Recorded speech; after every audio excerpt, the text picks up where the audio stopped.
28 फरवरी 2026 को एक ऐसा हादसा हुआ जिसने इस पूरी दुनिया को हिला कर रख दिया। यूएस और इजराइल ने मिलकर ईरान के कुछ एरियाज में सर्जिकल स्ट्राइक्स किए, जिसमें ईरान के सुप्रीम लीडर अली खamenei की मौत हो गई। ये सिर्फ एक स्ट्राइक नहीं बल्कि मिडल ईस्ट की हिस्ट्री का सबसे बड़ा टर्निंग पॉइंट माना जा रहा है। सुप्रीम लीडर की मौत के बाद ईरान ने चुप बैठने की बजाय बड़े पैमाने पर रिटेलिएशन किया। ईरान ने सिर्फ इजराइल पर नहीं बल्कि उन देशों पर भी ड्रोन्स और मिसाइल से हमले किए जो यूएस के बेसिस हैं या जो यूएस के अलाइज हैं, जैसे कि कतार, यूएई, कुवैत, जॉर्डन और ओमान। इन सभी जगहों पर मिसाइल्स और एक्सप्लोजन्स के हमले की खबरें सामने आ रही हैं। हिजबुल्लाह और इजराइल के बीच भी एक महायुद्ध छिड़ चुका है। लेबनान के एक मिलिटेंट ग्रुप हिजबुल्लाह ने इजराइल के against all out war declare कर दिया है।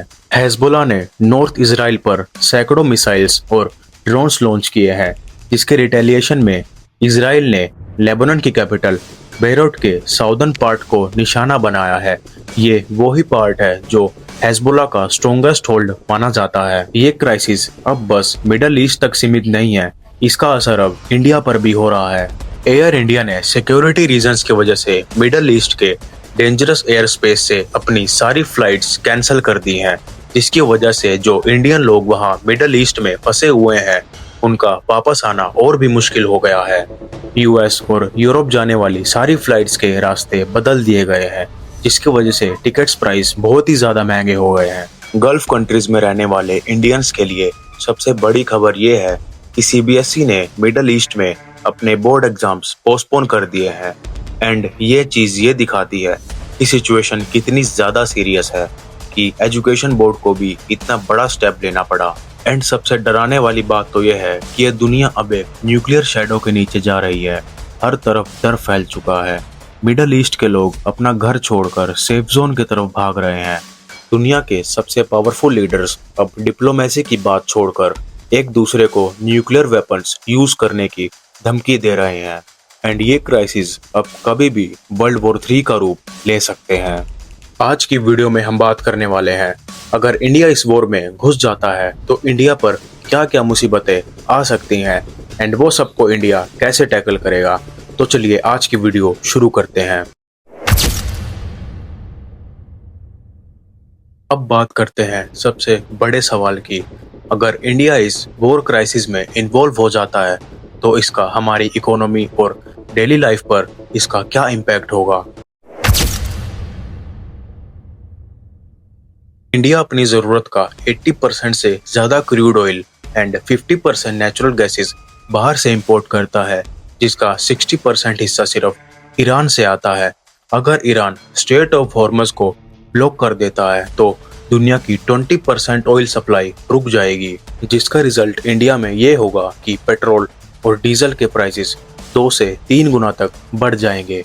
एंड जब डीजल महंगा होगा तो ट्रक्स का भाड़ा भी 4 गुना तक बढ़ जाएगा, जिससे गरीब किसान का ट्रैक्टर रुक जाएगा।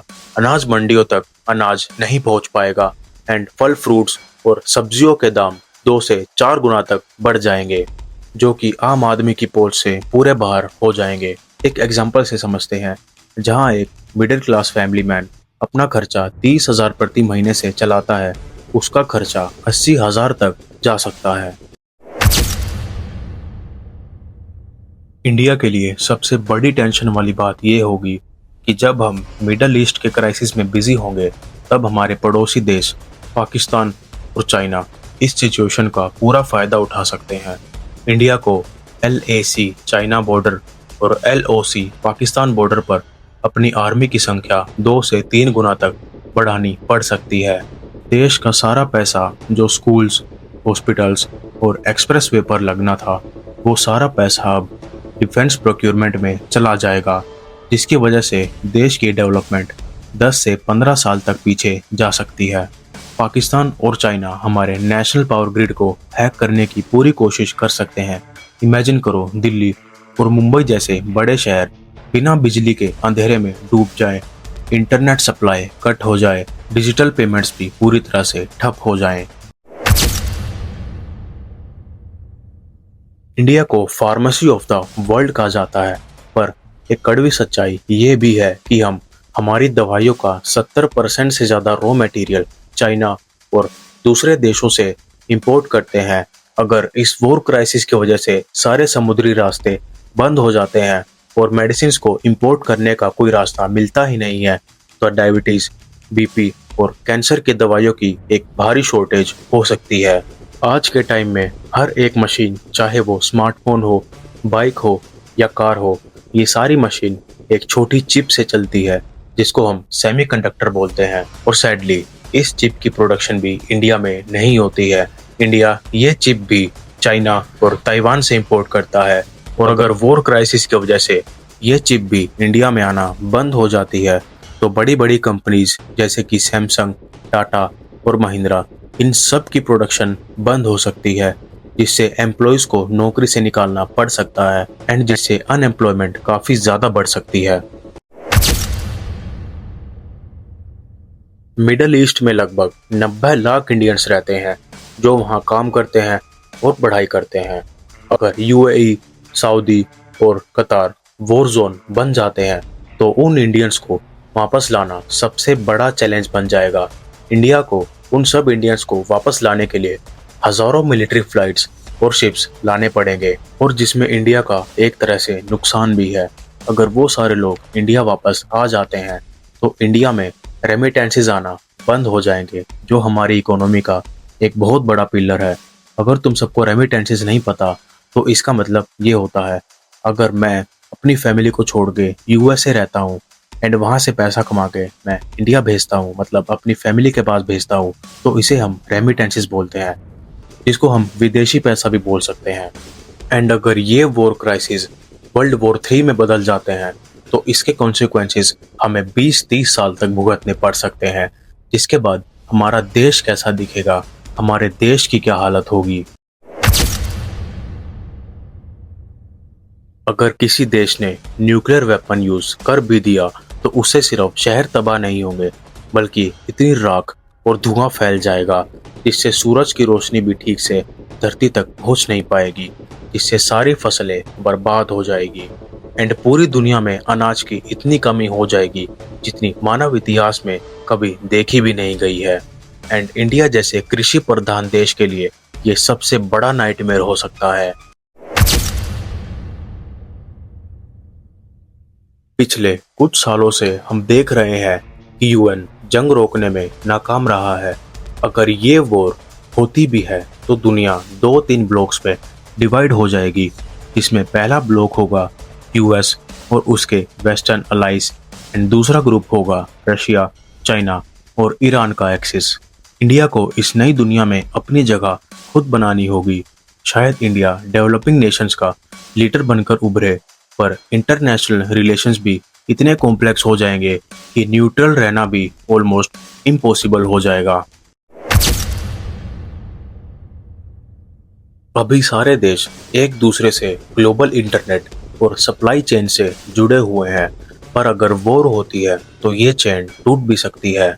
वॉर होने के बाद हर देश अपना खुद का आइसोलेटेड इंटरनेट सिस्टम बनाने की कोशिश करेगा, जिससे साइबर वॉरफेयर से बचा जा सके। जैसे चाइना के पास अपना खुद का इंटरनेट सिस्टम है, जिसको हम फायरवॉल बोलते हैं। एंड वॉर के बाद ग्लोबलाइजेशन भी पूरी तरह से खत्म हो जाएगी। अब तक हम सस्ती चीजें बाहर से मंगवाते थे, पर वॉर होने के बाद हर देश सेल्फ डिपेंडेंसी पर फोर्स करेगा, जिससे मोबाइल, सेमीकंडक्टर चिप्स एंड सारी मशीन्स की वैल्यू 2 से 3 गुना तक बढ़ जाएंगी एंड ये हमेशा के लिए बढ़ती ही रहेंगी। पर ये सब के बाद भी इंडिया के लिए एक उम्मीद की किरण बचती है। जब वॉर होने के बाद चाइना और यूएस की सप्लाई चेन्स टूट जाएगी, तब पूरी दुनिया को एक ट्रस्टवर्थी मैन्युफैक्चरिंग हब की जरूरत होगी।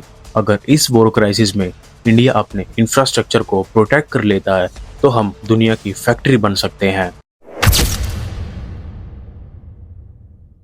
इंडिया को आज तक ऑयल के लिए मिडिल ईस्ट पर डिपेंडेंट रहना पड़ा है, और अगर कल को जंग होती भी है तो इंडिया पूरे अंधेरे में डूब सकता है।